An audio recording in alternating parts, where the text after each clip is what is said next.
Okay,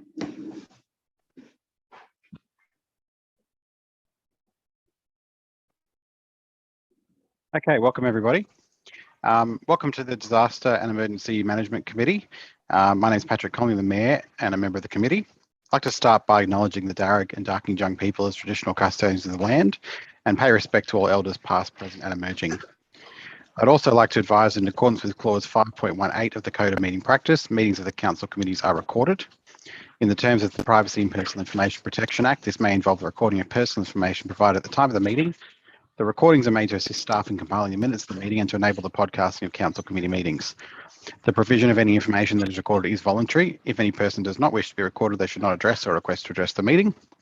The recordings may be made available to other persons where such access is in accordance with the relevant regulations. The recordings are stored on council's record management system. For the benefit of those persons who will be addressing the committee, it is expected that you will refrain from making any insult, allegation or personal reflection against any person present or not at the meeting. The request relates both to your address to the meeting and any answers given in response to the questions from the committees. So do we have any apologies?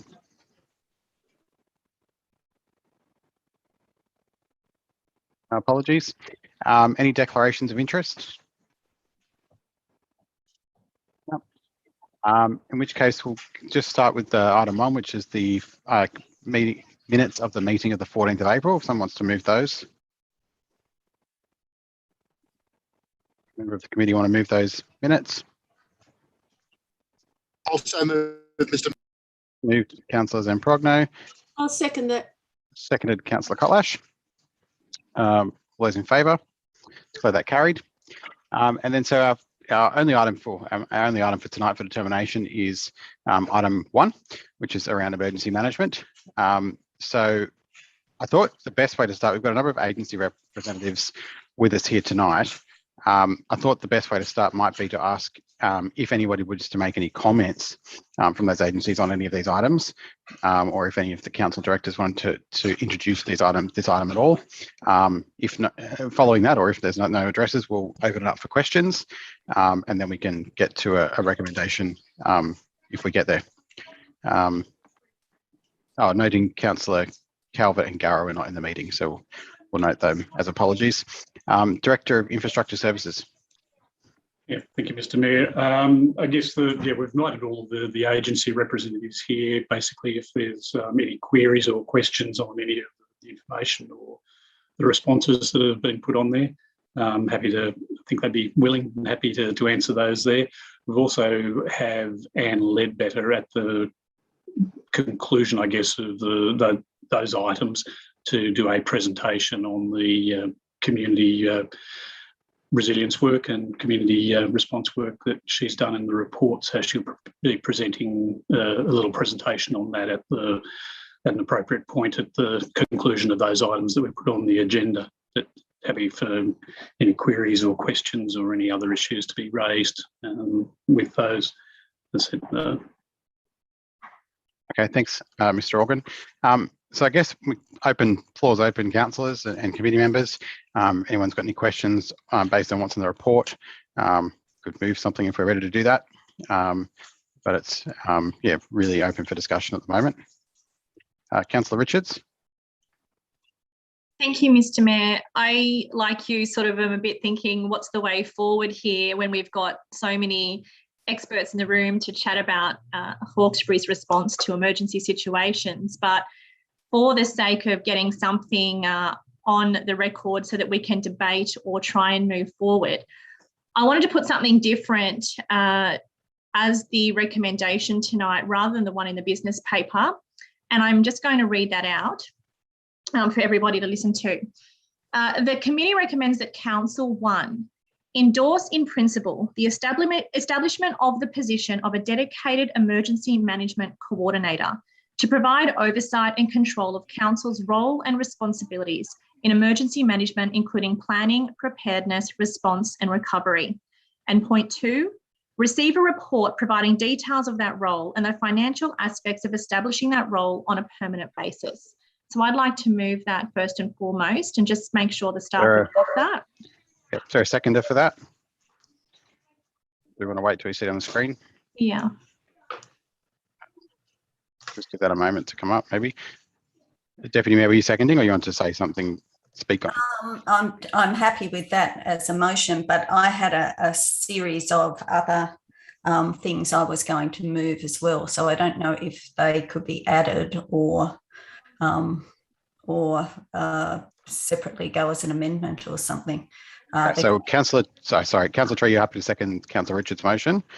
Councillor Richards, did you want to speak, or are you happy for the Deputy Mayor to take it from there? I'm happy for the Deputy Mayor. I think that tonight we need to show to the community that the councils are working together for the greater good of the community, because this item and matter is so important. So if there's anyone who wants to add anything on that and just build something from that, I think that's the way it should be. And I know there's a lot of people watching on how we progress tonight. And I think that if we can build something substantial and something worthwhile, then that would be the way to go. So I'm happy to hear Councillor Lyons bucket out. Thanks. Deputy Mayor. Oh, thank you, Mr. Mayor. I think that's a good way forward, and I think we do have to do that, and we do have a lot to do. And I think this is one of the problems in moving forward, is that it's so broad. This committee is so broad, and I had a number of other things to look at. The first point, and I didn't know who to send it to. I did send it to Tracy and Charles, but I don't know if they're in this meeting. The first one was to receive and note the information in the committee business paper report, because I think the staff have summarised many of the operational plans that we have. And, we take that on, that's part of our overall emergency management. The next point was to receive an update from something that was from the previous minutes in April, which was around the advocacy seeking increased resilience for infrastructure, in particular electricity during extreme weather events, so that we can get updated on where that's gone since April, because these are big gaps in the committee. So to get an update on how that's going. My third point, and I mean, obviously, if people don't agree, we can always vote separately, I guess, if they're all incorporated into one motion. The third point was to allocate the $12,000 for preparation and printing of the emergency management guide to be distributed with the rates notice either in the next quarter or the following quarter after that. And then the fourth one was to hold a workshop for councillors, not necessarily having to have council staff do a whole lot of work and prepare things, but for councillors to hold a workshop and possibly invite Robin Preston and Susan Templeman to establish a protocol around engagement at the representative level between the three levels of government. We have a lot of planning that's around combat agencies and that sort of engagement, but I think that we're missing a fundamental point here, which is to actually work out our role and how we engage as representatives. The second one was to actually define the role of councillors in emergency management, which the Leadbeater report touched on, but I think we need to actually define that and have that clearly articulated in some format. The third one was to compile a list of frequently asked questions received by councillors from residents during and after extreme events, which can be incorporated into existing plans and, if necessary, into new plans and policies. Because I think this is where we are actually coming from at this. It's to capture what our community are expecting of us. And much of this is what they're expecting of us as councillors, not what they're expecting the actual council as an organisation to do, which it does very well and it has defined roles. But we're the people that get the questions of, will the green waste be free? Where will I get temporary accommodation if I haven't got it? So where are those in our plans and how do we capture that? And that's what I think as a group of councillors we can come up with. And we can present that back to staff, perhaps, as a more productive way of then coming up with these gaps that seem to emerge that then enables us all to be working together. So it's very clear that the council staff know what the legislative requirements and so on are. I think we're faced with a different set of circumstances where people are asking us things and we need to know the answers to that, and we need to be able to point people to where they get that information. Sorry, I'm still going. And then during that process, to assess the need of any subcommittees or working groups that would look at any identified gaps for us to work forward to move on to do a little more around that. And then my fifth point was the one that I raised, I think, in the meeting last week, which was to revisit the options as to how we can support vulnerable communities access upgrades to their backup electricity supply for telecommunications towers. That was it. Okay. Can I comment, Mr. Mayor? Yeah. Yep. Just trying to find a way forward with all that. I've written a lot of those points down, but I can see they're now appearing on the screen, which is which is helpful. I'm happy to include some of those, and then I don't know whether that turns into a foreshadowing another amendment or things like that. But could I suggest a maybe a less formal way forward that might work? Sorry to interrupt, but I mean, just for the purpose of being able to discuss all of these things, as long as they're not contradictory, what if we just add them all into the motion, knowing at the end we can vote in seriatim on each item and each matter if we want to, but it just leaves everything on the table to be discussed by everyone that way? Yeah, I'm happy to do that then, Mr. Mayor. I just wanted to, I guess, flesh out a bit of point 3 a little bit more with the allocation of the $12,000. I was also wanting to get from staff whether there's a possibility, when is the next rates notice going out, I guess is my first question, because I'm wondering whether we do need to have a discussion about allocating some further funds to getting a specific mail out on this one, given how important we are timing wise with bushfire season upon us. And possibly I wanted to make sure in point 3 that the guide that we hand out has quite a large proportion on it, highlighting to the community that we have the dashboard available now. I think that when we got that grant money, and the council staff have done a wonderful job building that dashboard, which is basically a one-stop shop for all of the information that the community will need if there is an emergency. I think we need to really be letting the residents know about that as a matter of importance. So I just wanted to see if we could add that to point 3, highlighting the dashboard. And I would like if staff could let me know when the next rate notice goes out, or whether we have to add to point 3 about allocating further funds for a more urgent mail out. I could just add to that question, when is it going out, but also what proportion of residents are not ratepayers and wouldn't receive it? Not sure which member of staff is best placed to answer that, General Manager. I can certainly talk to the fact that the September rates notice is about to be issued, and we will have missed our window for that. So if there's a time pressure, councillors, or a desire for the guide to be issued ahead of the summer rates notice, then we would be needing a separate funding source in order to issue that separately. As to the question of the proportion of ratepayers versus residents, I would have to take that one on notice. I'm not sure if the Director of Support Services or the CFO. No, they're not. No, I don't. I don't have an answer to that, but certainly we could find that out. Yeah. I mean, councillors, I guess the other point to remember is that this is a recommendation back to council, and we can have that information when council votes to do that. I guess the main point is getting it on the agenda. Mr. Mayor. Yes, Deputy Mayor. Could I just say, yes, I think that's a good point to put on about the dashboard. I think the real aim of this particular printed guide is really as something that people can easily access if they have no communication, if they're in a real stress of the moment, so to speak, when people often can't absorb other information and so on. It's just quite rudimentary in its content, giving it's not meant to be, the intent of it was not, and we do have a resolution to do it from the past, but the intent was not to complicate it and have a whole lot of information, but really to just have that really emergency management information there accessible for people. Thank you. Councillor Tree, did you still want to speak, Councillor Tree? Can't see you, so no. Councillor Kotlash. Thank you, Mr. Mayor. I'd just like to just make a few points about point 4. I'm a bit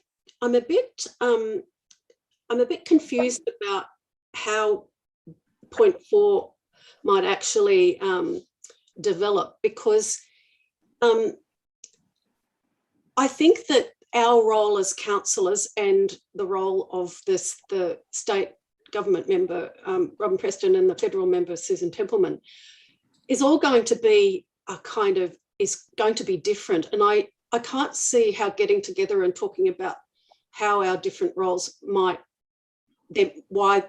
how there might be a protocol that would be able to be developed across those levels of representation. I realise we have different levels. So I guess I'm just questioning the premise of that whole point.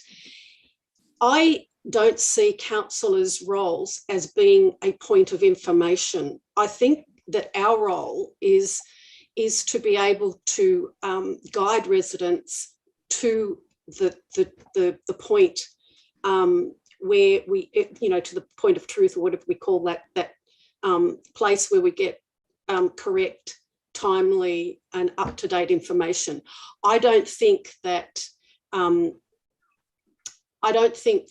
that's our role, to give out information. I think our role is to direct people and help people work that out. I think by getting together and having that workshop, it implies that we have a role that's possibly greater than what our role is. Now, I don't mean to say that we can't provide comfort to people, to provide, an ear for venting with all these horrible things that happen to people, and to make sure that when people tell us things that we remember and we're able to put them into further plans. But I can't see how a workshop would work. The compiling the list of frequently asked questions, I think, is good, but that is also just a minor subset of all of the ways that people can contribute. So I think that's just a given about how we deliver information into a sort of a broader information base, I guess. I don't think it's necessarily our role to identify gaps, but we can identify gaps, but I think I'm mindful that we have to fit into the overall overall functioning of the whole disaster scenario when it comes out, and we have to make sure that we understand our role, that's for sure. But I don't think we should be kind of adding things to our role that might not be necessarily appropriate. So I'm a bit cautious about point 4, but the other points I think are very valid, and I might wait and talk about other points then. I just wanted to start that discussion on our roles. Thank you. Councillor Tree. Thanks, Mr. Sorry, Mayor. Director. So I'll just go to Mr. Organ. Just a comment there on some of the items raised by Councillor Kotlash in terms of the councillor's role. So large part of what Anne will go through later on will be to discuss that. So probably worth that discussion. I know she's busily writing away notes there. So probably there is a role for council, and I think that's part of what Anne's work has defined. So it may be that some of the discussion on that might be best held after Anne's given her presentation. Councillor Tree. I was just going to, I was thinking along the same vein as Councillor Kotlash, because I feel as though operational matters ought to be dealt with, so it's very consistent messaging. It's coming from people who know what they're talking about. And I feel as though that's exactly what Councillor Kotlash said. It's probably not really our remit, apart from what she said to do, because if we start getting involved in all that stuff, I don't know that it could be incredibly helpful. And I think that councillors getting involved in the minutiae of all of that stuff can sometimes be quite unhelpful. And I'd rather be told where we can send community members to get help and for that to be coordinated, rather than us thinking we're doing the right thing, but in fact we might not be, even if we've been, possibly told stuff. So I think it's all the other things, I think it's all right. I think we need to know what our role is. And as you said, you're just going to discuss that later. But I think in the past there have been some well-meaning councillors who've got a little bit too involved, and it hasn't been the best thing. So I think it's a good idea to really look at it. Thank you. I might just comment on that point as well. I don't have a problem with having a workshop.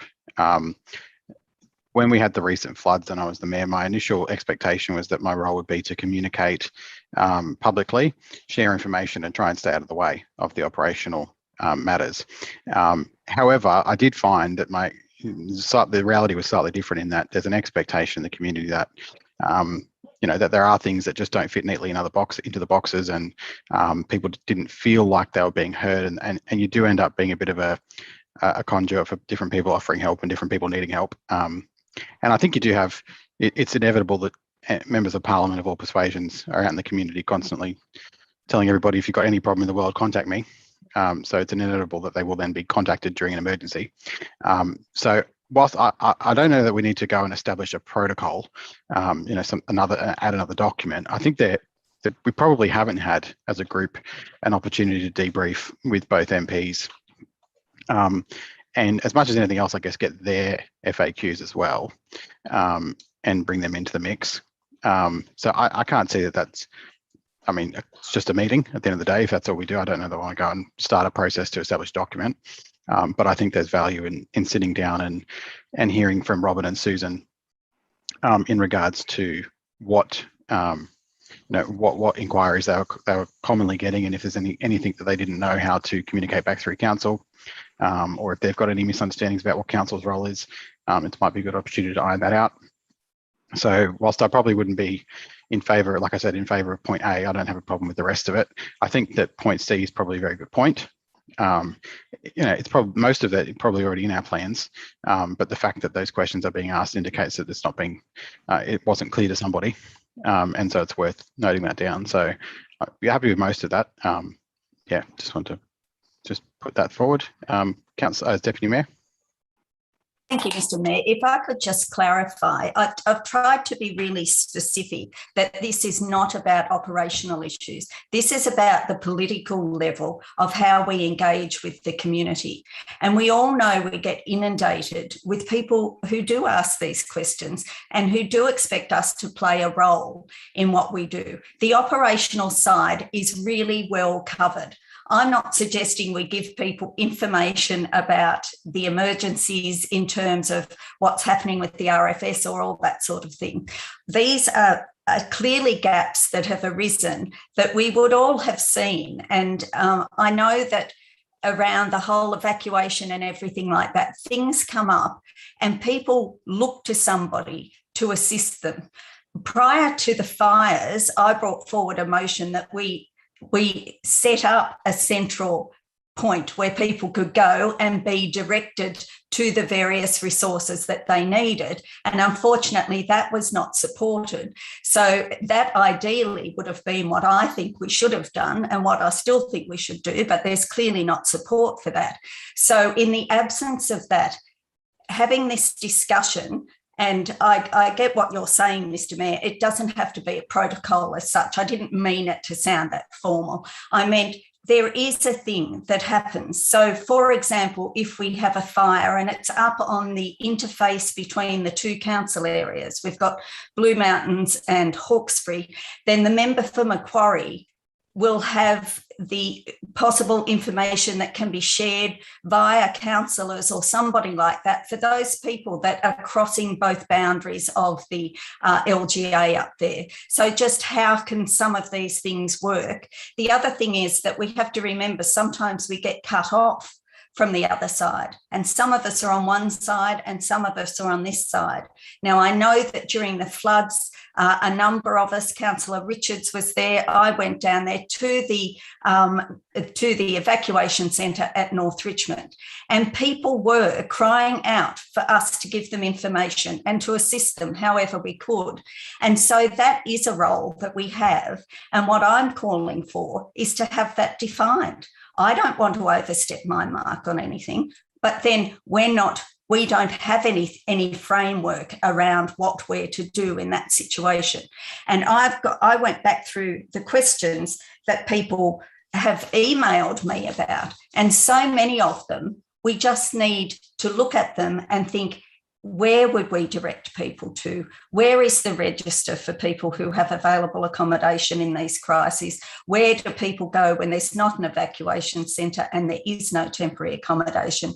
How does all this happen? I think it could be a constructive and a really informative conversation. And the reason I'm suggesting that the councillors do it, we do it at that level because there is nothing really the staff can do to input in terms of us getting the information from the public. It's what we get at our interface with the public and what we need to pass on into our wider organisation to ensure that we address these gaps. Our ultimate goal is to keep our community safe, to ensure that they're as prepared as possible, and so on. And we have a role in that, there's no doubt. I don't want to be involved in the operational side of it. I want to help my community to get what they need when they're in crisis. And that's all I'm calling for. Thank you. Councillor Richards? You're on mute, Councillor Richards. I'll just note too. Sorry, thanks, Mr. Mayor. I'll just take the opportunity just to note that point 5, the staff have added in some wording. If everyone wants to look at that and let us know if that's not okay. That's exactly why I was late turning my mic off. I was just emailing back to staff 5 because, and I'm sure Tracy's listening now rather than me just pressing send on my email, is point 5 does need to say adding the emergency dashboard to community members and asking the staff to report back with a cost for us to do that mail out in addition to a rates notice, because as the General Manager just said, we've missed the window for the September rates notice. And if we're looking to the next one in the December quarter, it's kind of too late before the bushfire season does kick off. So if we can just change or add the wording on point 5 to ask for the staff to to council rather than the committee, the cost of the cost either option. A mail out, in addition to a rate or separate to a rates notice, so that we have that. Oh, sorry, I think it says in the report 30,000. Yeah, so, well, I had read 30,000, but I just didn't know whether now, I think the Mayor is right that it maybe not just every rate payer, because we do have quite a large proportion of residents who do rent properties and their landlord would be getting the mail out, but it doesn't mean that the tenant would be. And I really hope the staff can have a look at if there's a way we can do that. I don't know what the legality is through the electoral roll or something like that, but I do think that it's important to go to every household, not just the rate payer. Again, I don't want to make this too big or too hard for staff, but I do think that's vital. Just carrying on from that, I just wanted to say that I hadn't quite expanded yet on the points that I initially put up prior to making this motion quite an extensive one.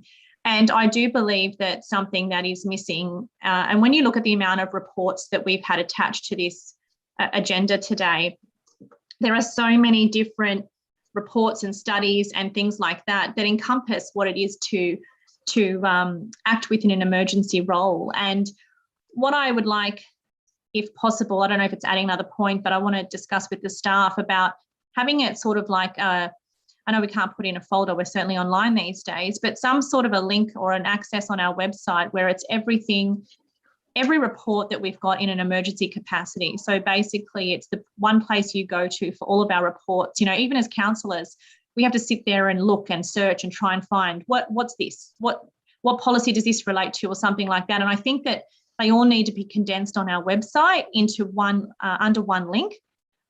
You go to one URL and under that is all the different reports listed that relate to our role in emergency management. So I wonder if we could just add a point, what are we up to, 8, for the staff to collate all of our emergency management reports, everything that we've been given, attached to this agenda today under one link on the website, so that not just councillors but the residents have an easy access to those documents. And we know what we can and can't do, because it is a really hard job trying to find that information. And the reason I say that is because it is difficult for even us to know, well, we know where our roles start and end as councillors, okay? We know what jurisdictions we operate under and what we can and can't do, but the community certainly doesn't know. They know that locally they have 14 elected representatives, 12 on council, 1 state, 1 federal. And when they're in a situation of stress, they don't care who they contact to solve their problem. They're just going to reach out to anybody. But then when they reach out to us, of course, we know that, yes, we can help you, or no, we can't, but we'll direct you to the right level of government. And I think we all do that quite well. But I think the message does need to get out there to the community that council does operate within a limited capacity. You know, and it's not just about different levels of government. There are things we can and can't do that are decisions that need to be made by the police and the SES and the RFS and all those other external agencies that are well above our capacity as well. So I think if we have this one point on our website where all of this information is, that's a good start. And in the mail out that we do to the community, that's another way to define what our role is and highlight to people that this dashboard exists, which was, as I said, I think it is a wonderful resource that people just don't know enough about. And sorry, just to finish off expanding on the point that I made about wanting to get a staff member, I think in tying this all together nicely in a nice little package, that's what's missing. And we know that our staff are stretched right now in all of their multiple roles, and so many staff who are on this Zoom meeting tonight did a remarkable effort during the floods. And, you know, I know which staff members worked dawn till dusk, and it greatly appreciated the work that was put in. And I know that a certain amount of councillors did too, but I think that what this council lacks and needs is a dedicated staff member to this. And therefore, when emergency situations like fires or flood or storm damage or anything arise, as councillors, instead of going to all the other directors or the GM with these issues, that's kind of our point of call to start with, because that employed staff member will be across all of this documentation, their policies, and what needs to be done. So that, I just wanted to elaborate a little bit more on the importance of that.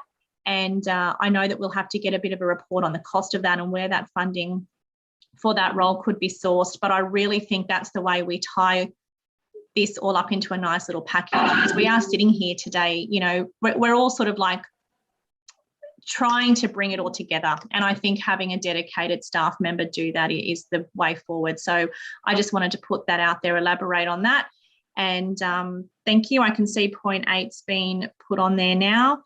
And I think that's a really good way to start. Thank you. Thanks, Mr. Mayor. Sorry. Thank you. We've still got to hear from Anne Leadbeater, who's going to give us the presentation. Were there any other questions regarding the rest of the matters, or any questions for other agencies before we go to that presentation? No. Okay. Well, can't see Anne, but you're up.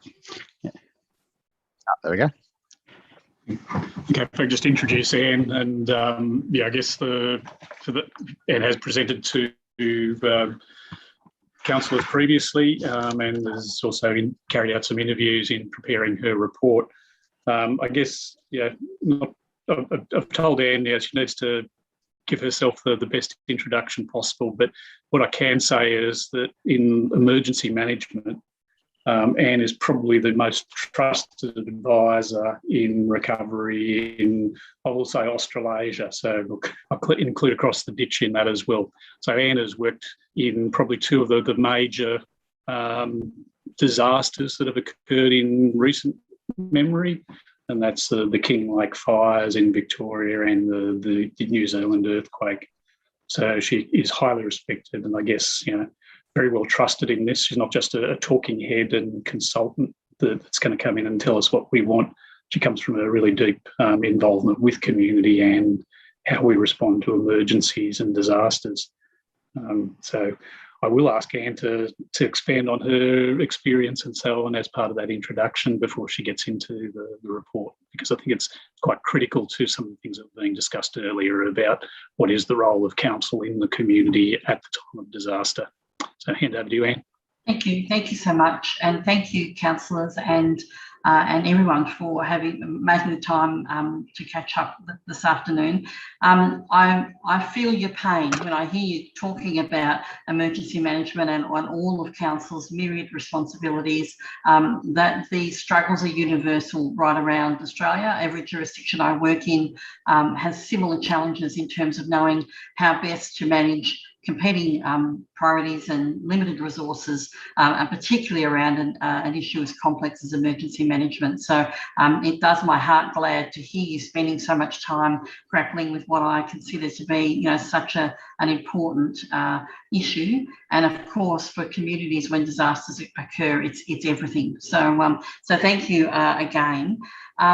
Councillors may recall late in 2020 and early 2021, I engaged with council to talk about working with communities affected by disaster, and one of the ways that we decided to progress the conversation was for me to undertake some one-on-one interviews with councillors to just get your views, reflect on your experience in relation to the fires, and to come up with some recommendations about a way forward. And so I'm just going to share my my screen if I can, and just step through a summary of the report that I've written for you, and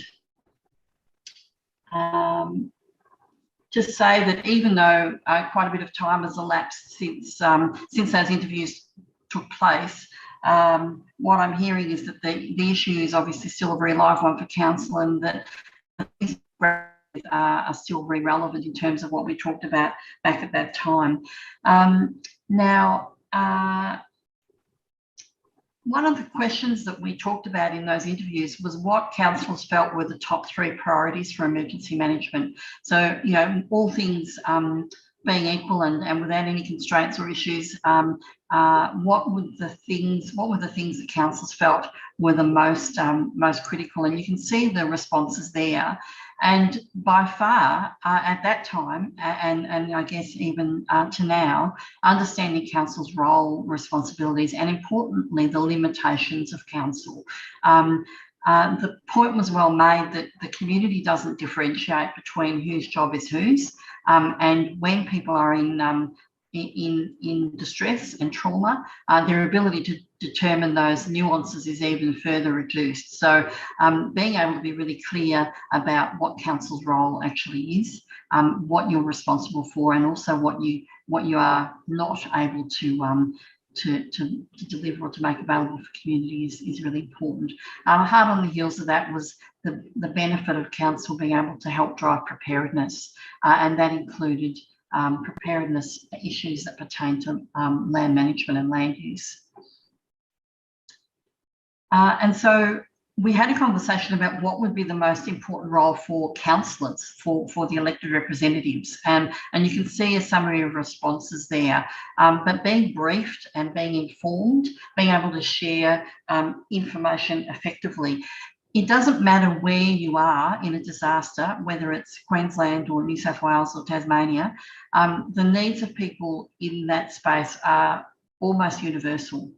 And information is the critical lifeblood of recovery. If you can't find out what's going on, then nothing else matters. And so everyone being well informed and up to date and being able to share information confidently across the spectrum of emergency management is just vital.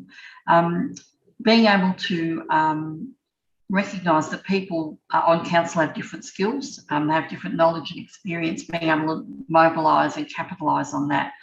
Providing a supportive role. Advocacy is incredibly important because councillors can speak with great legitimacy about the needs and issues facing their constituents in a way that other organisations cannot.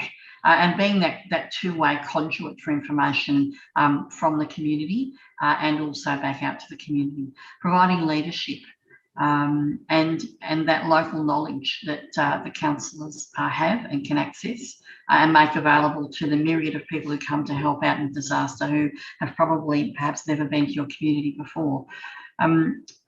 Managing competing demands, leading the public debate, being the voice for the community around championing, issues and challenges, providing education, support, advocacy, and then potentially even looking at more practical things like council taking a role in the coordination of spontaneous volunteers. So that was a summary of the sorts of things that people felt would be useful roles for council, and from which maybe a defined role for councillors could be developed. Now, the next question, of course, is, well, if councillors are going to be doing a particular role, what support do you need? What is it that you would need to be able to have access to be able to do those sorts of roles well? And by far and away, again, the common response was around information. Being able to access information consistently, sharing information effectively, and getting communication right was going to be one of the core principles for success. The other responses there you can see, working collaboratively, a sort of a bipartisan approach, understanding the EM roles and responsibilities, not only of council, but of also the other players. Community education and advocacy, so being able to represent the needs of the community up the line or out, into the emergency management and recovery space, and just finally having that defined role, so councillors know exactly what their remit is in the face of an incredibly disruptive, distressing, and difficult to manage situation. So the report contains 4 recommendations, and the context for each of these recommendations is spelt out in more detail in the report. I understand that councillors have only received that quite recently, so you may not have had a chance to even have a look at it, but certainly rather than sort of present the entire contents, I just wanted to touch on these 4 recommendations and reassure you that the reason for them is provided in more detail in the report itself. So recommendation around information and communication, and that was to establish a communication protocol for when disasters are actually occurring, and one that would ensure that councillors have timely access to information, so that when you get those questions, you are able to answer them confidently, and you're able to maybe do some myth busting or misdirecting of incorrect information when you come across that as well. An agreement on a consistent process for communication, and an example there is twice daily briefings initially. That would mean that all of the councillors are up to speed with the information that they need. It need not take a long time. It's amazing how streamlined these sorts of processes can become. But importantly, it would be an opportunity for councillors to feed back into the organisation the information that they're getting from the community as well. Second recommendation is on roles and responsibilities, and that is around developing a module of training for new councillors on emergency management arrangements. This is an entire industry, if you like, in and of itself, and knowing who does what can be quite challenging. So the idea of providing that information early on for councillors, and then potentially providing an annual training update as responsibilities and agencies change within the sector. We've had an enormous amount of churn and change in the past 12 months. We've now got a national recovery and resilience agency, which did not exist before the Black Summer fires. So there's lots of things happening, and it will be important to keep abreast of all of those changes as well. And that annual update could also include things like seasonal briefings on predicted disaster risk, so flood risk, bushfire risk, etc. So the roles and responsibilities in this sense is around who is responsible for what, and being comfortable and confident about where council's responsibilities actually lie. A recommendation around preparedness. So this came about in acknowledgement of council's unique opportunity to partner with response agencies and others who are traditionally involved in encouraging disaster preparedness, and to make that a whole of community, whole of council understanding, including understanding about the likely risks and improving preparedness within the region. You have a lot of challenges, and I obviously don't need to tell you that about your level of risk in Hawkesbury and the Nepean region. So I guess you've got an awful lot to recommend preparedness at the community and the neighbourhood and even the household level. And the other opportunity there is to consider the implications for emergency management as a criterion for decision making. How will this affect our emergency profile, etc. So something there about getting ahead of the game and thinking about emergency preparedness as well. And finally, the opportunity to develop a collaborative process,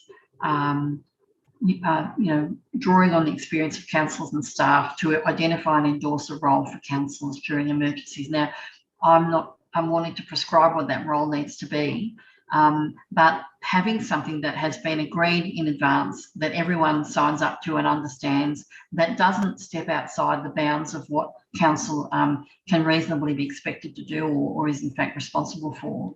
And importantly, that reflects the national principles of disaster recovery, would be a really great outcome from the recent experiences that you've had. There is great capability, leadership, and experience around the council table, and so a role that would maximise the capacity of all of you to build that confidence in the community and to ensure increased cohesion of everybody involved in emergency management and particularly in recovery would be a really valuable outcome. So finally, it seems that there is such a lot of interest within council about best practice in emergency management, and particularly learning the lessons from your recent very challenging experiences. So I think there is a great chance here to build on and to find that role for council that will really highlight who you want to be, who you can be when the chips are down for your community, and that will actually help to build resilience beyond where you are now and into a much stronger and more emergency aware future. So happy to take questions, and again, just a brief insight into the report, and I'm hoping you'll be able to have a chance to study that in more detail as time permits. Thank you. Thank you. Any questions on that presentation, councillors? Councillor Wheeler?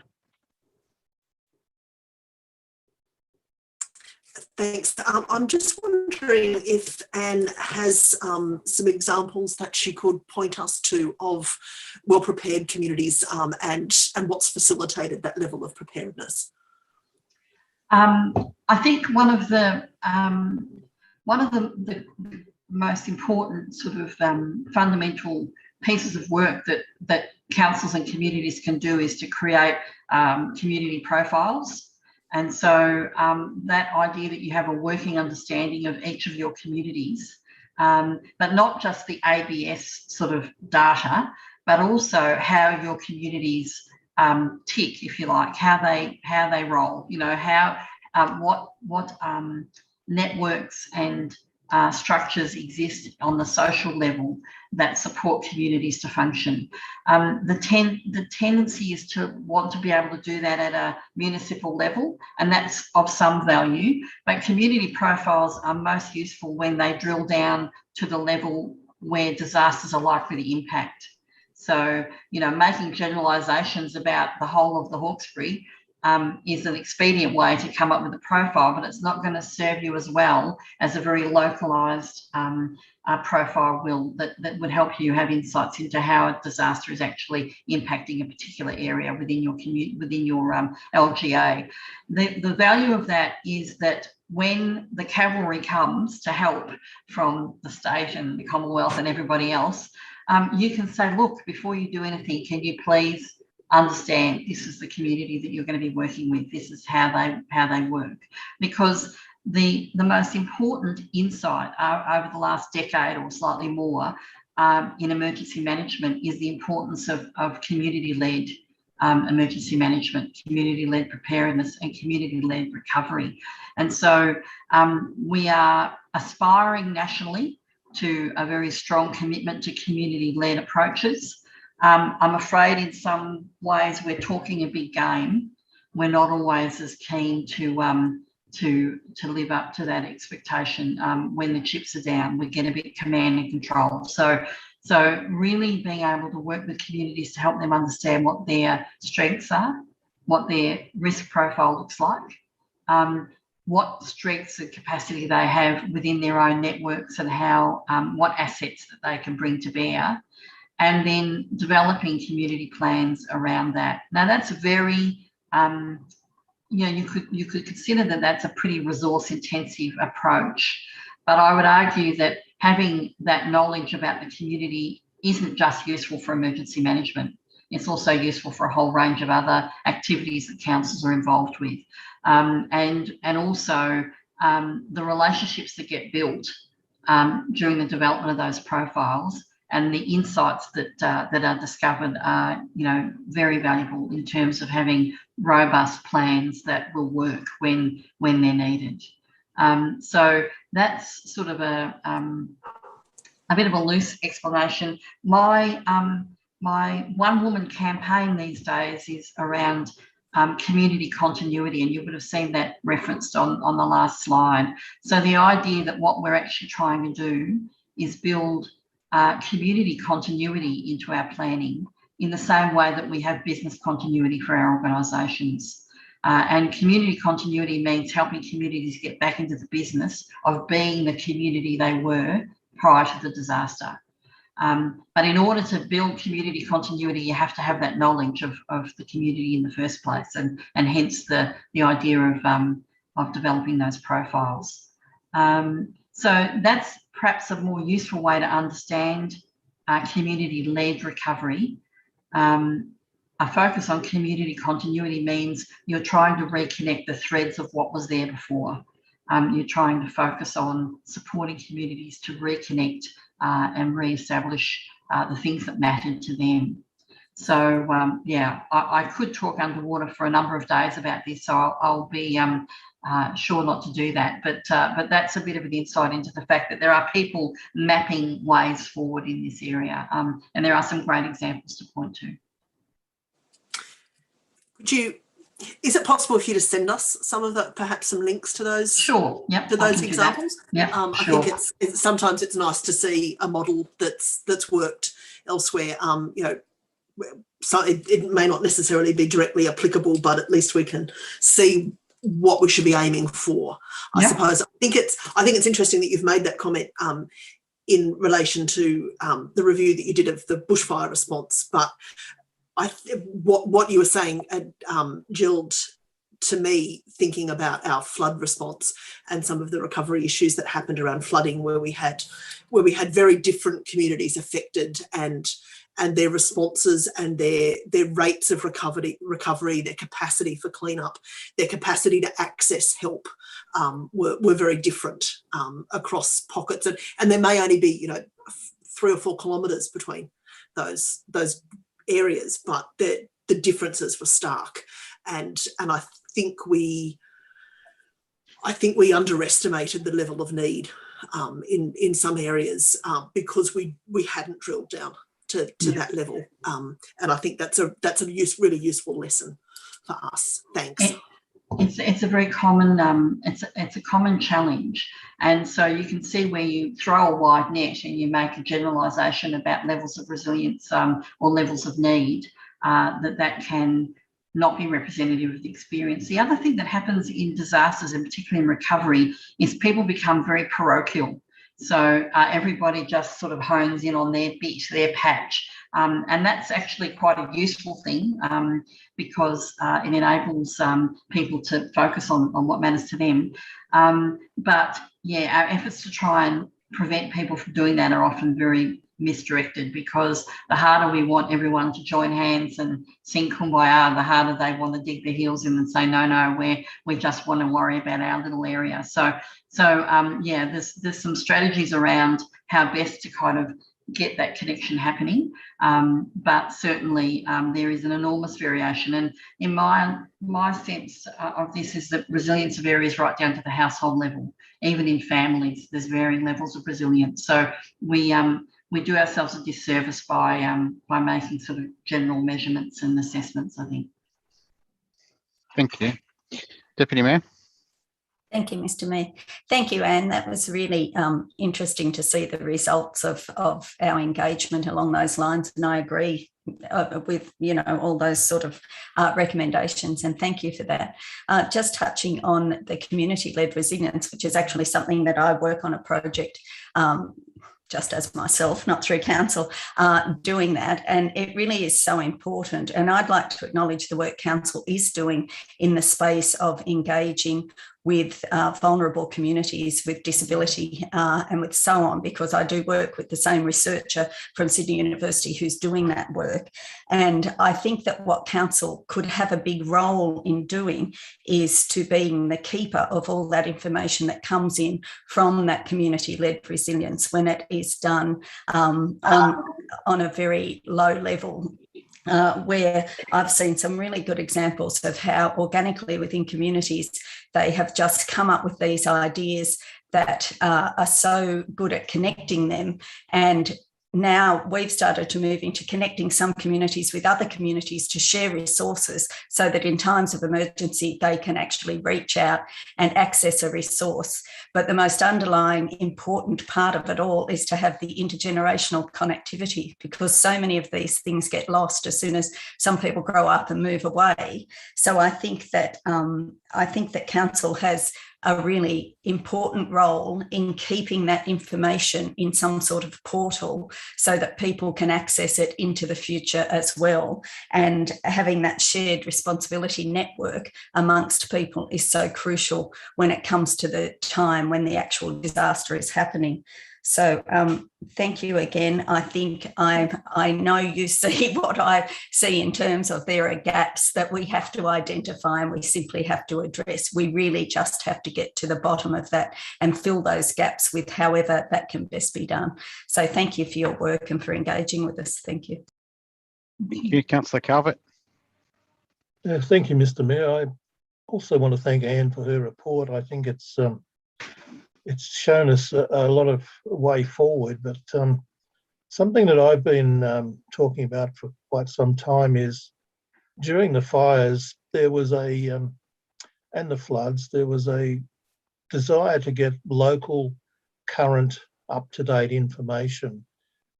In the Emergency Operations Centre, for example, the operators there would like to know, is this road still open? Is this bridge open?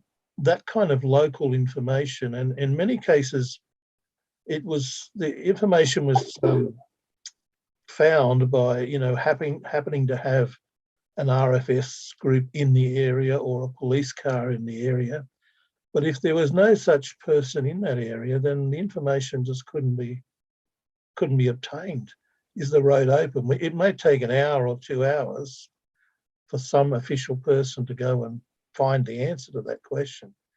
And what we did in some cases was contact local people that we knew and ask them. And I was wondering whether that idea of having local people providing us with local information during a crisis could actually help us to get this information. And some of those local people could be indeed councillors themselves. If they live in a certain suburb, they could be the ones who go and find this information. And if you want to know how deep the water is at a certain point, then Councillor X can tell you, or person X, or can give you some idea, because that was a big gap in the information when you had to wait for an hour or two. An example of that, of course, was some of the water tankers. Water tankers were being used to fight the fires, but also people were running out of water at their houses. And water tankers were trying to meet both demands and people didn't know where they were or what they were doing half the time.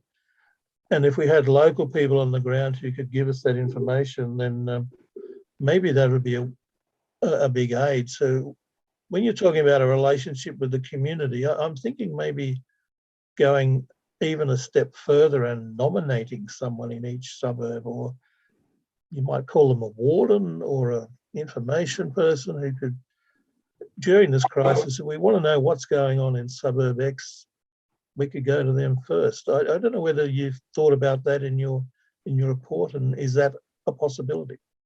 Thanks, Councillor Calvert. Sorry, I was just going to make the point. We'll let Anne answer, and then I'll just make the point. We've also got Jim Stewart, Kevin Jones, Karen Hodges, and a number of other people on the meeting. So if anyone else wants to comment, or anyone wants to direct questions to them as well, they're also here.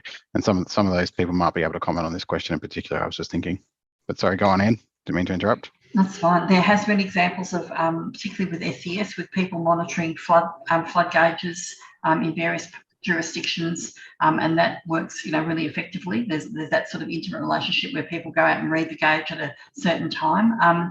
I think social media, there's an awful lot that happens on social media now in relation to the sorts of things that you were mentioning, Councillor Calvert, like road closures and things like that. Almost so quickly it's hard to keep up. But one of the challenges with emergency information is it's always behind. So from the moment the fire starts, every bit of information that comes after that is actually out of date.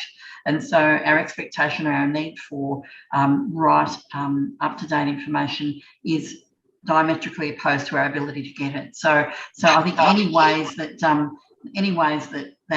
that communication and information sharing can be facilitated is worth pursuing.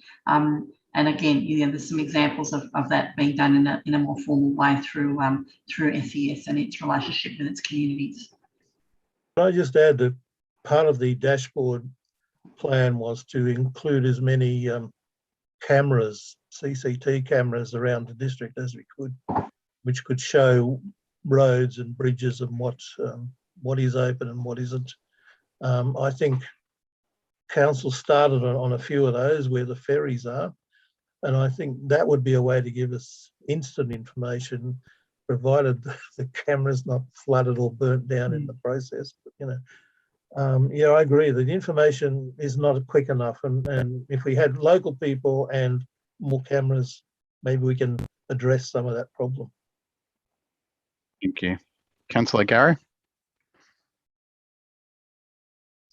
Sorry, you're on mute, Councillor Gary.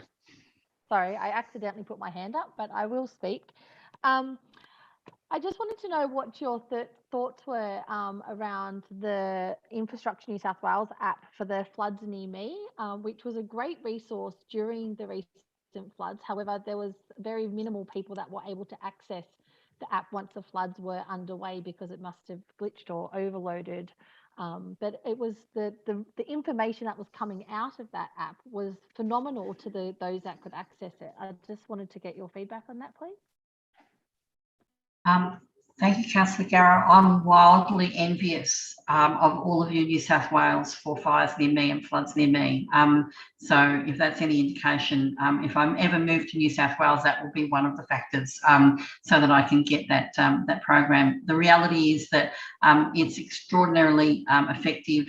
Anytime we rely on technology, there's a potential for technology not to work in the way that we would hope. But I spent a lot of time monitoring both the Vic Emergency app and fires near me over the 2019-20 fire season, and I think the functionality of fires near me was really extraordinary. So yeah, I can't make any comment about its reliability, and I wasn't aware of the development of floods near me, but I suspect in much the same way, there'll be some iterations that will get built that will ensure that it's, that it's a more stable service. The thing that we want to be able to do always is to give people the right information to enable them to make good decisions. We don't want to decide for them. We don't want to tell them stuff just in time. We want them to be self-determining and self-reliant and go looking for the information from a trusted source. So it's worth thinking about where those kind of robust and resilient structures are, and where people can connect to those to get the information they need. We don't want to set up a dependency that everyone looks to a secondary source for information, because if that secondary source becomes unavailable, then people are left without the knowledge they need. So we don't want to tell people what to do, particularly at council. We don't want to be telling people what to do. That's the job of the response agencies. But we do want to make sure that they can connect with the information that will help them make good decisions for themselves and their families. Thank you. I'm not sure if, not to put you on the spot, Mr. Jones, but I'm not sure if you had any comment around the Floods Near Me app and any other insights you can give us there.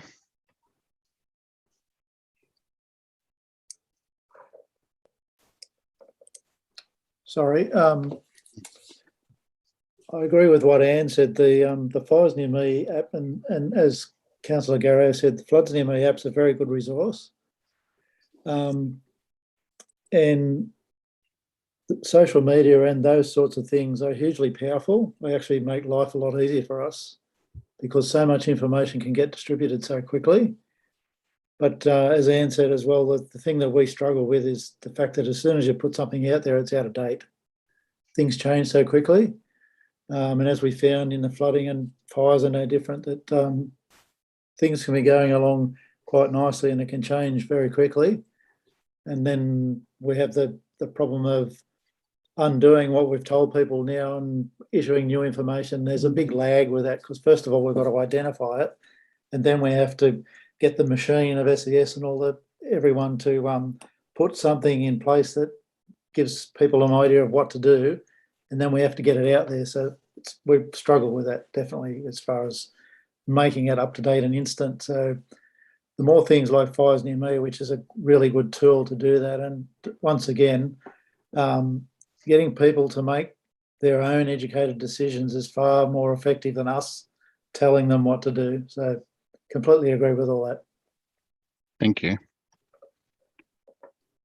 Yeah, I just wanted to comment on that, and I agree 100%. And that's what the whole my point on the Floods Near Me app was. It was a really concise summary of what was going on the BOM site, and it was unfortunate that the site crashed once the floods were underway. Obviously, a lot of people were trying to access the app at that time and couldn't actually download the app. But I strongly recommend, and I recommend to everybody to download the app.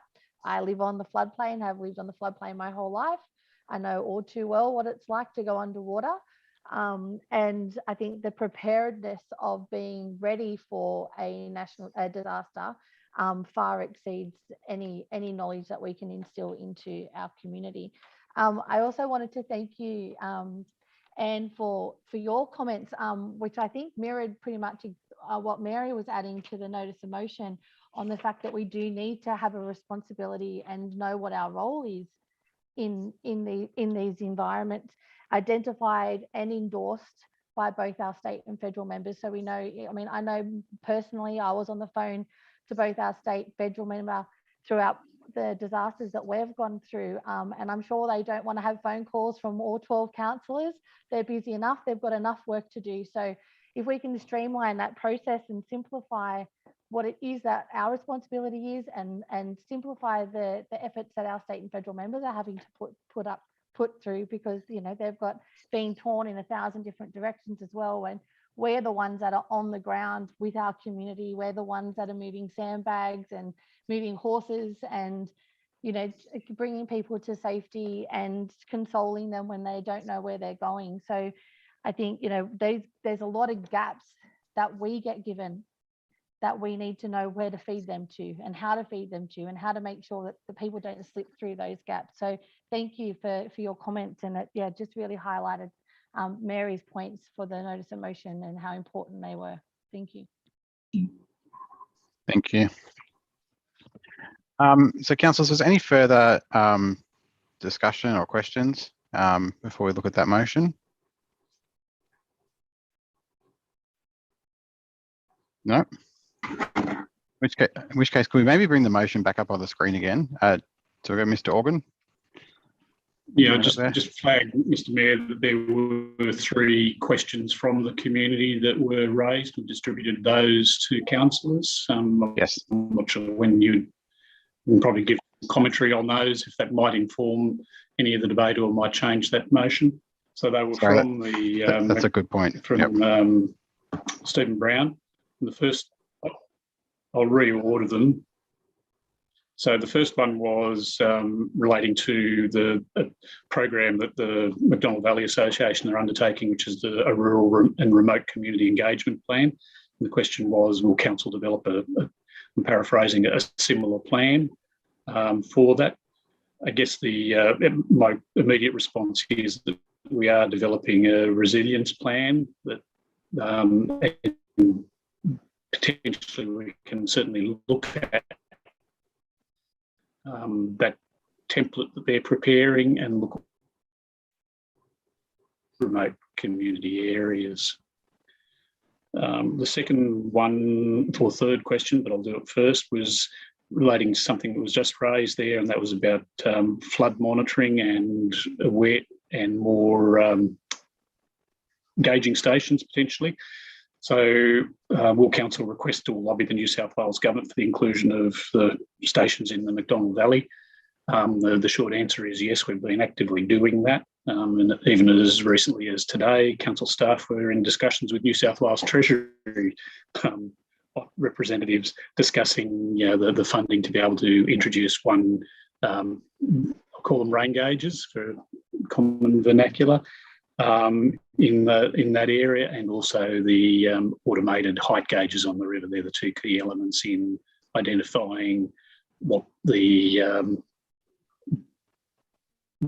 rainfall and the response of the catchment, and then so taking that to there. So we're continuing to lobby that. And the third part of that question was, will council undertake a review of the Hawkesbury SES community survey conducted following the floods? So that's, as I said, by definition, and there was an SES survey. But we're certainly happy to discuss any of those issues that may have been identified when SES finalise their review of that. I don't know whether Kevin would like to add to that one. Just very quickly, the survey was definitely, it was us as in SES seeking feedback from the community about what we did. Interestingly, I can tell you that from within the Hawkesbury and outside the rest of areas surrounding, we actively promoted the survey at places like the Hawkesbury Show at our display there, and Hawkesbury Council and SES on their websites and Facebook, social media and all that sort of thing.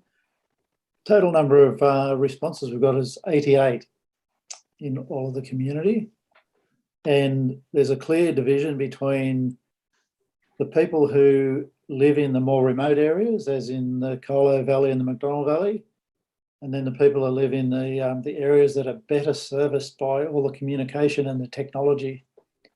And so one of the biggest complaints that comes through in the survey, just from my very quick look at a summary of it, is that communications is a real issue in the valley, in both of the valleys, the Colo and the McDonald. That's another political / government thing that really needs to be addressed as far as we can see. And then the issue of also the issue of warnings in the McDonald Valley, as far as the issue of warnings from the Bureau of Meteorology. Currently, the Bureau doesn't issue flood warnings for the McDonald Valley, and hence the SES doesn't distribute any real product as far as flood advice and flood information on those valleys. It all has to be basically what we can surmise from looking at the current weather and the current gauges that we can look at. There's no real science and technology applied to that, and the Bureau doesn't produce any products. And that, once again, is something that I know, as Jeff said, Council's been actively pursuing that. And I know our elected representatives at State and Commonwealth also have been actively pursuing that one as well. And that's a real glitch in the matrix, so to speak, in the McDonald Valley, particularly because there is no warnings officially from the Bureau. So that they're really the crux of most of the stuff that come out of the survey. There's very little stuff that related to actual things that are council responsibility, but I'm pretty sure that Jackie Carr has got access to that survey as well, and we're working through all the bits that relate to SES, because not all of it's all about that. There's other things we need to do a little bit better as far as how we communicate with them down there and engage with them. So the survey was a very good exercise post-flood. Thank you. Deputy Mayor. Thank you, Mr. Mayor. Thank you, Kevin. That was a good explanation of that. Apparently, council had a survey go out that these questions came in. Was that the case? That the McDonnell Valley questions came in on, or are these the questions from the last meeting?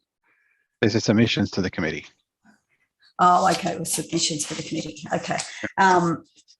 Yeah, we might have to add something on about doing something else for them. I just had a question though, before we moved on, that I meant to ask before. It's only a quick one. I'm just wondering, have we increased our number of neighbourhood safe places? It was just when I had a look at the map of them on whatever site it is, we only have 2 in the Hawkesbury, and one's in Moralia and one's in Yarramundi. And most LGAs have like a lot of them. I'm just wondering, I know that in the fires, the Richmond Club was designated one, but it's not a listed one. I'm just thinking if people were to look at that map and say, where's a neighbourhood safe place, they're not going to find many. I'm just wondering why Hawkesbury is the only place that I could see on the map where we have such a limited amount. And I understand there can be issues with designating places that aren't always necessarily safe, and I understand they're also a last resort. But is there a likelihood that we would increase the numbers of those for our community to have some idea of where they could go in a case of really sort of last resort requirement to go somewhere? Is that a question for Mr. Organ or Mr. Stewart? Whoever likes. A question for Karen Hodges. I probably answered part of it, but I'll defer to Karen. Karen there? Yes, I'm just trying to work the video. Oh, there we go. Good evening, everybody. The neighbourhood safer places, unfortunately, there are no other places in the whole of Hawkesbury that fit the current criteria for neighbourhood safer places. So that's actually why we only have 2. The Richmond Club is more of a relocation evacuation place rather than a neighbourhood safer places. And I suppose from our preference here in Hawkesbury, we would prefer that people are more prepared and get out and not have to use the neighbourhood safer places that the one, Moralia, is really not really for Hawkesbury residents, more for the Hills people. Our preference is that, given that we don't fit any criteria, is that they either make the decision to leave or stay and defend and make that informed decision. Thanks, Karen. Thank you. Councillor Wheeler. Thanks. I found Kevin's comments quite helpful there. So thank you for input, Kevin.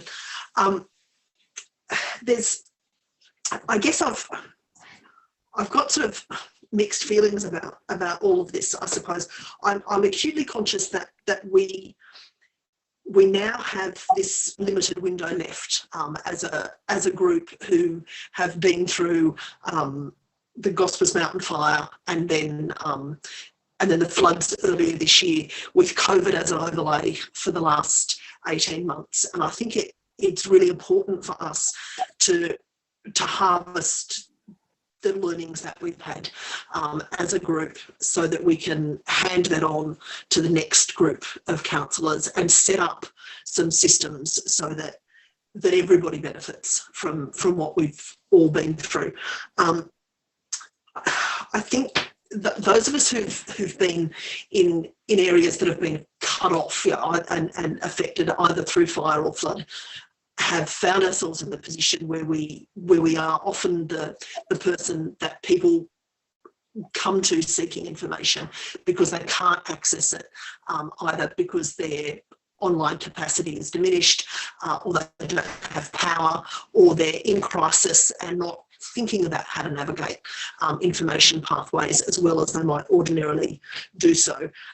Often we're the only person with a community's representative in place. You know, the federal member is at another part of the electorate, the state member is at another part of the electorate. As Anne was saying, communities become increasingly small and parochial, I think, in times of crisis, and often we are the person on the ground. So we need to have more information than what's just readily available from a quick web search, and that, I think, is where the need for briefings becomes more acute. We also need to identify where the gaps were so that they can be plugged, and some of them, the slow unfolding of Gospers Mountain, I think, showed us where we had holes, and yet it was like this snowball where we knew the gaps were there, but we couldn't seem to manage to plug them effectively. You know, one of the things that I remember people finding incredibly stressful was the need to evacuate large animals. The setup was that they were evacuated to the showground, and yet they had to evacuate with them in order to care for them at the showground. So they had to make a choice between caring for their horses or staying to defend their property. And many of them had kids in the mix as well. You know, they're really vexed decisions for people. We need to facilitate a better outcome and a better path for people when they're in those times of deep crisis. We've still got a lack of preparedness within the community that we haven't addressed, particularly for flood, where people may not be flood affected. They may have everything functioning reasonably well at home, they just can't get out, which means that those supply lines that they normally rely on, and this became really clear in March, just how much we rely on those external supply lines when all the roads were cut to this side of the river. We have families who don't have sufficient food to shelter in place. We need to get people better prepared. This is where I think communities like the Macdonald Valley provide us with really good examples of local resilience that we need all households where possible to aspire to. The people of Macdonald Valley are well able to support themselves through a couple of weeks of crisis. Yes, they need us to sort stuff out for them. Yes, they need us to help with access and transport and rubbish removal and recovery and all of those things. But in terms of staying in place for a week without power, with poor communications, without access to grocery shopping, they manage extraordinarily well. That's the level of resilience that we need across other parts of the LGA that are likely to be cut off like that, because this isn't going to get better. You know, we can't engineer our way out of this. We can't, technology won't get us out of any of this. Preparedness is the key here. I think, Anne has probably come out with the understatement of the decade. We have a lot of challenges, and we do. But instead of seeing that as a barrier, we need to see that as a means of building community capacity. And I think one of the best things that we can do as a body in the 3 months that we have left is have that bipartisan discussion, harvest the information that we've gleaned out of a fairly grim couple of years, make sure that we record that from our understanding, and then set up the next council so that they're better able to deal with the next round of natural disasters. And hopefully the next council won't have to go through what we have, but it would be the ultimate loss for us if we didn't use the information that we've got now. I noticed that many of the RFS sheds are participating in Get Prepared this weekend.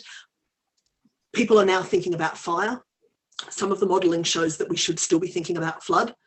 We are in many of our communities, we need to be thinking about both at once. That's really hard. We need to start throwing some resources at this. I think it's really good to see that we've got a motion on the table that calls for us to have a staff member that's dedicated to thinking about this stuff. This isn't something that we can afford to pull someone away from in little bits here and there. This needs a dedicated person. So I thank Councillor Richards for putting that up. I think that's a really useful way forward. And I think we do need to start throwing some money at getting people better prepared, getting people better informed, getting a guide out that people can look at. It's not enough for it to go out with the rates notice. Many of our more vulnerable families, in fact, live in rental housing, and we really need to access them as some ways forward. But we desperately have to consolidate what we know so that we can. Thank you. Councillor Tree. Thank you, Mr. Mayor.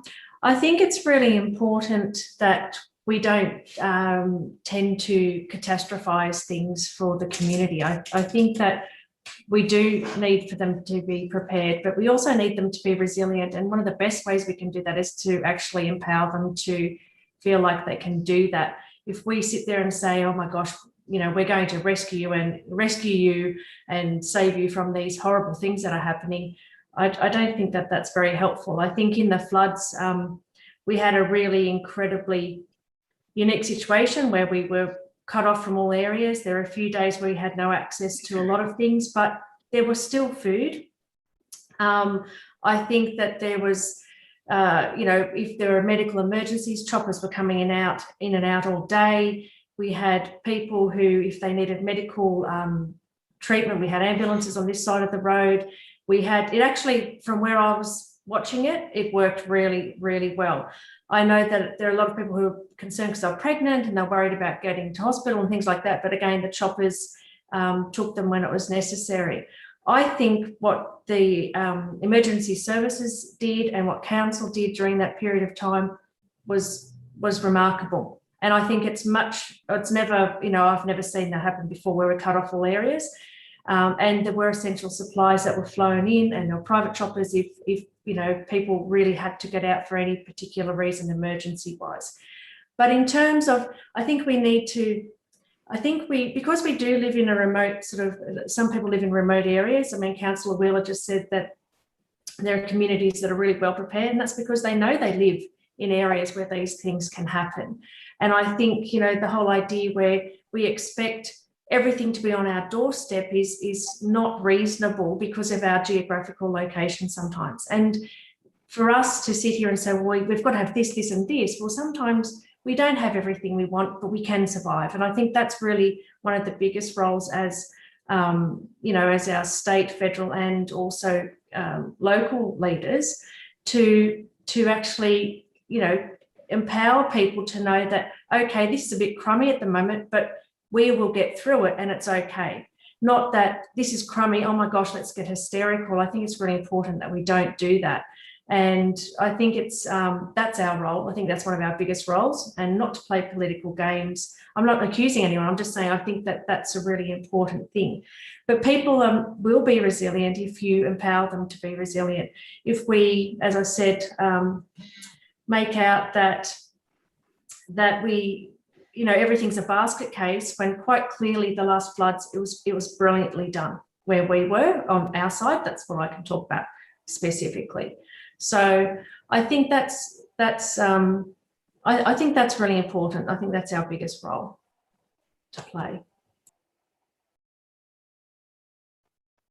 Thanks, Councillor Tree. Councillor Kotlash.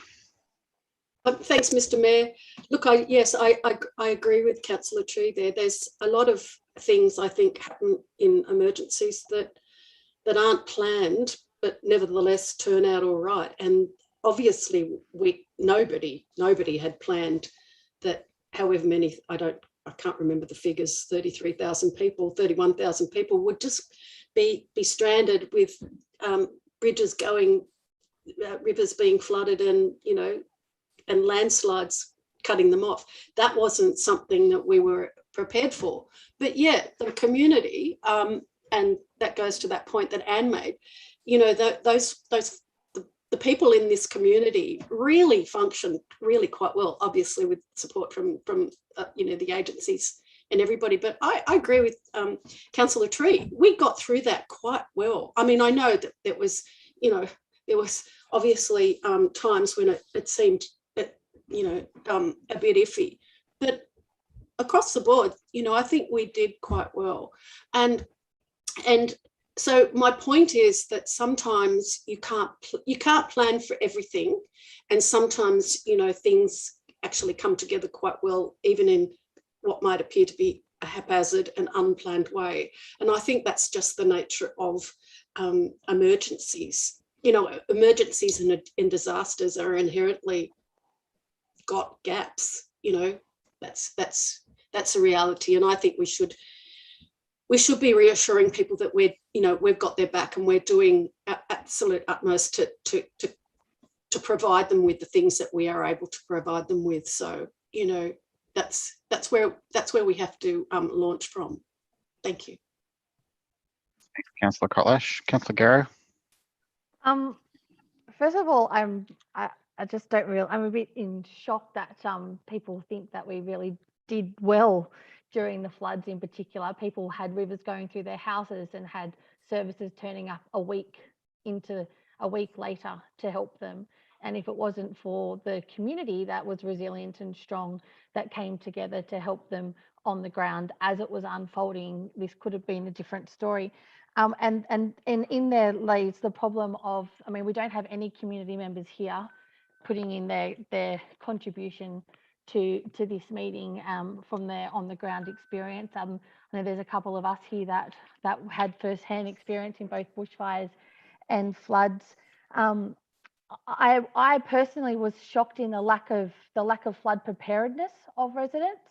You know, as Councillor Wheeler said, the RFS sheds are doing their Get Prepared program, and most people know how to plan for a bushfire, and there's a big education program about be bushfire prepared and what's your bushfire plan and when you're going to get out. But there's very little education around flood planning.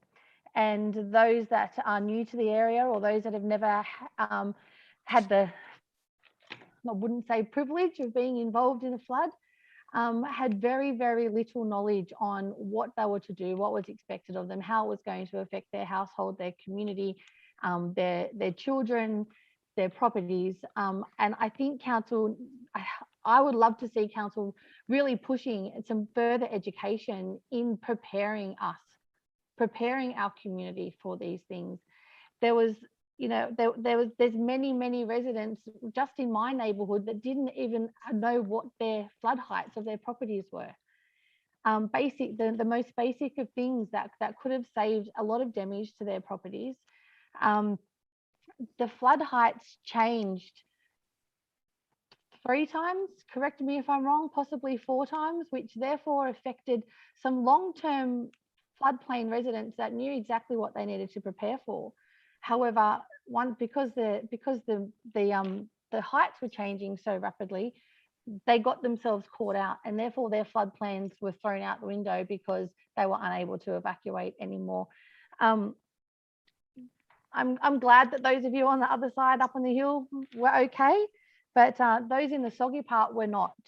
And I mean, on the ground, I would have, there's a lot of information that was coming out on the ground during that, during this experience. And Mr. Jones, I don't know whether this would be helpful to you, but I know that I personally was receiving multiple phone calls. We have amazing communities in this place, really great communities and champions within those communities who wanted to lead the way and help the community and trying to alleviate some of the work of the SES and emergency services by trying to bring people together. There was people that were wanting to do, you know, like big bulk drops of things to one location, of just getting the essentials of milk and bread and toilet paper. But unfortunately, that wasn't able to be put into fruition, and it had to be an individual request, which was, you know, my driveway became a launching pad of all the emergency services throughout the flood. I lost count of the amount of pallets that we unloaded, and seeing the tireless work of the emergency services and knowing that it could have been simplified with some of this information coming off the ground from councillors into the state services. It was quite frustrating, and I get that, you know, things have to play out a certain way at the time, but there, you know, to pardon the pun, there was no fluidity in the process, in the flood in particular. So without being hysterical, there was no hysteria around what I'm trying to get at. I'm saying my point is the flood plan, there's very, very little flood planning that is done by residents, and that what is done is only done by the residents that have unfortunately endured this time after time over the generations of their time on the floodplain. And that knowledge gets passed on to new residents. But I think council needs to have a role in educating our community, and I think that we're really failing at doing that right now. Thanks, Councillor Garrow. We did have at the last meeting a bit of a presentation. I can't remember who was the agency responsible, but went over the reasons why it's not as easy to predict the rainfall as people think it is.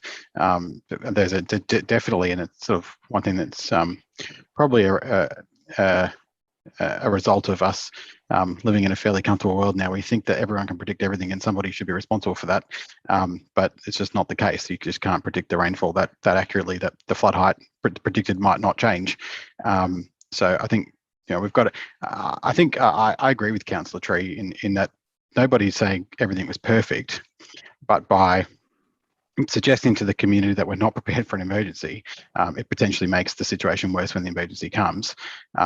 Especially tonight when we hear, you know, most people have said, oh yeah, we think the operational planning is in place, and that the agencies did quite a good job. Obviously there were some gaps, and we should try and identify those gaps. You know, and when I say gaps, I think, you know, learning some things that could have gone better. And like Councillor Kotlash said, it is a disaster, so you expect that not everything goes to plan, because that's the point of it. That's what makes it a disaster. But I might just let, just in fairness, I might let Kevin Jones just respond to the comments about the SES and whether there was enough flood planning and education. The thing about community awareness is the SES and Infrastructure New South Wales have done a lot of work, and this, not the sad thing, but the reality is that we're starting from a very low base. It's with lots of surveys have been done on the community right throughout the Hawkesbury and Nepean Valley, and the sad fact of the matter is that people don't understand that they live on a floodplain, and so there has been a lot of work done on trying to raise that awareness. There has been a lot of work done by infrastructure and SES to try and do that.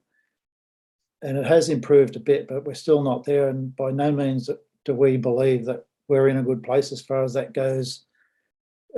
We would love it to be much better than it is. And so that's still ongoing work, and there's still ongoing funding going into that. And hopefully that will improve, and it has, from the work that's already been done, from where we started from a few years ago when the last revision of the Hawkesbury and Nepean flooding project was undertaken, and more money was given to the community awareness and community engagement stuff. So it isn't as good as we'd like it to be, but it's definitely getting better. So yeah, and the request for assistance and the movement of food across the river and all that sort of thing, it's a huge undertaking. There's so many moving parts with it, and it's never going to be perfect. And that's one of the main reasons that we did that survey, to try and get the feeling from the people in the community. And I will say there were lots of comments about how that worked in the Windsor, the soggy areas, not the dry, high and dry areas. And so that has been taken on board, and we have discussed that over and over and over again in all the after action reviews that we've done in all the different levels of SES and with the other services and the emergency management setup. And so we're definitely looking to improve that, because we know that wasn't perfect as well. Thank you. I'll just say as well, Councillor Garrett, I'm I'm 31 years old and I grew up in a family where my dad never shut up about flooding. I'm a member of a political party that's carrying on about flood mitigation and lobbying for it for my entire time of membership. Very much aware of the risk, but totally blew my mind, the actual experience. Totally different to what I expected. It had to be seen to be believed. And I think we've got to remember it had been that long since a major event. And we were going to have a lot of people who just didn't know what to expect. And even people who have been in the Hawkesbury for 30 years hadn't seen it like that. So I think that's a good thing in that sense, but it obviously creates a huge risk, which we obviously saw that play out. Councillor Reynolds? Yeah, thanks, Pat. Just a couple of comments. Basically, it comes back to Anne's words where she said we need to provide support for all and identify the gaps. And I think that this is our job here, is to identify those gaps. While some people may think that it all went off, quite well, and everybody did a good job, and everybody did to the best of their ability, there were some gaps where people fell through, and we need to fill those gaps. And if we don't, and we assume everything is all right, then we're being very negligent. For example, just getting back to what you said, Pat, about the inability to accurately predict flood levels. I mean, I think that's most people would accept that that's true, but I think that we need to be aware of the incredible stress, the psychological pain that a lot of people went through when they were told initially that the flood height would be, I think it was going to be something like 10.5 metres. And so they prepared for that. And then it went to, I can't remember I can remember the state member seemingly quite matter-of-factly saying that the flood level now has changed from moderate to major. And as if it wasn't, without seeming to realise the impact that information had on people, and not realising the how big a major flood is compared to a moderate flood, even though it's just an arbitrary line in the level on the flood gauge, but the expanse that it can go to either side is just quite incredible. We had it was going to be then 12 metres, so people prepared to get more trucks in and get more stuff out. Then all of a sudden a thing came through to evacuate the business district, the business centre rather of Windsor, which is up around 20 metres, and then the next day it was less. If people are told, I think that we don't think it's going to be major, but be prepared for X as a maximum, then people would prepare for that. They go, right, okay, I'm in that headspace. It's going to be bad. Let's prepare for it. And then if it's not as bad, then there's relief.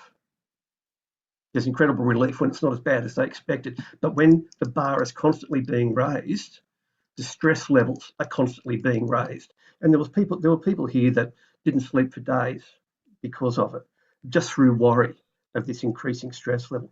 There were just here, there was a couple of issues with, for example, people here in Windsor were cut off, and they needed the only way out. Traditionally, the way out was through the old police station, and so we needed access through the old police station, and nobody would take responsibility. People were saying it's the police property. The police saying it's not us, it's the state government. Robin tried to find out. She couldn't find out who owned it or who was responsible. Susan didn't know. She said it was a state matter.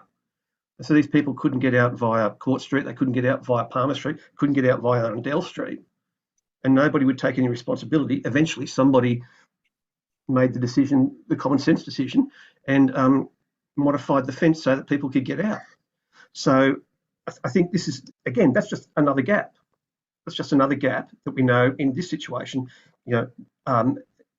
what to do in the future. That is going to be replicated all the way through in different locations in the LGA, and that's just part of the process of going through and identifying those gaps. So when a flood comes, we know that people can walk out this way, people can drive out that way, and we don't end up where everybody is basically redlining. All the agencies are redlining. There's an information overload of confusion. We can just look at the list and go, this is how it's done. And I think, as Danielle said, we need to, I think we really need to get this together in the next few months so that the next council has can build on the, for want of a better term, the corporate knowledge that we've taken away from Gospers Mountain and the last flood. So yeah, it's the perceptions just amongst the councillors here. It's remarkable the difference in what actually happened. Thanks. Thanks, Councillor Reynolds. I'm just conscious, councillors, that it's 7:15 and we've got a number of important people here from different agencies that have given us their time tonight, and we don't want to drag that on past the 7:30 p.m. that we've told them that the meeting finishes unless we need to. So I wonder whether we could bring the motion back up on the screen and potentially try and restrict our comments towards getting to an outcome. Councillor Kotlash. I just want to, for Councillor Garrow's benefit, I wanted to say on the record that I was talking about the situation that we found ourselves on this side of the river. I wasn't talking about the people that were flooded. So I just need to have that on the record that there was obvious differences in those experiences, and I wasn't suggesting that it was all fabulous. Obviously, it wasn't all fabulous, and I just need to say that. Thank you. Okay. So the motion's up on the screen now, Deputy Mayor. It's a question about the motion, Mr. Mayor. I was just wondering if Councillor Richards was considering putting a motion just with regard to point 3 from the McDonnell Valley people regarding the lobbying to the government about the bomb being included. I know we've discussed this before and I'm not sure of the status from council, but I'm wondering if perhaps we could add that point, if she would consider adding that we write to whoever the appropriate person is in the government that would be responsible for that, the Emergency Services Minister, I would expect, and ask that information be included. So we have done that. We've got a resolved position. We've gone and written that letter. So I think it's more about continuing our advocacy for, or something like that. Yeah, or maybe follow up on it, but not necessarily put it in the motion if we have done it. I couldn't remember offhand if we'd only discussed it or if we'd done it. And just one other thing to say is that I don't think any of this is designed to scare people. I think that what it is to make people, to encourage people to have the capacity to adapt if they have to, because we reaffirm that the emergency services are quite capable of coping with the necessary responses to any emergency. But we know that we've got to do more around the other areas around it that we can be responsible for. Thank you, Mr. Mayor. Thank you. Councillor Zamprogno. Thank you, Mr. Mayor. Briefly, because this is merely a recommendation that comes back to the chamber, effectively to ourselves, I just wanted to mention for the benefit of staff that, if, for example, we endorse point 2, which is the creation of a new position, there'll be some commentary from staff in what comes back to us concerning whether that complements or conflicts with what must be an already well-established structure for emergency management.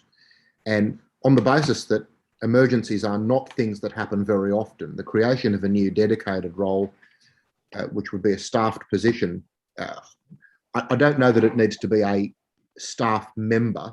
It could just be a role that's taken up and presumably complementary with somebody else that has oversight over these kinds of matters. So I'm simply foreshadowing that I suppose my acceptance of these proposals, and particularly of point 2, will encourage staff to come back and to articulate for us how that dovetails well into what must be an already established structure. Thank you. Thanks, Councillor Zamprogno. I think this report, I thought this report we're looking at does that fairly well. But yes, that's correct. That we'd be calling for a report in, if council endorses this recommendation, it's to receive a report on that role, how it works and the financial aspects. Did you still have your hand up, Councillor Kotlash, or again? Still, okay. Are there any further questions or comments before we put the motion to a vote? If not, right of apply, Councillor Richards. Thank you, Mr. Mayor. Just briefly, I'd like to thank all of the participants tonight, external to the councillors and to the council staff who have come to our committee meeting and listened to what the councillors have had to say and also participated with their expertise and knowledge.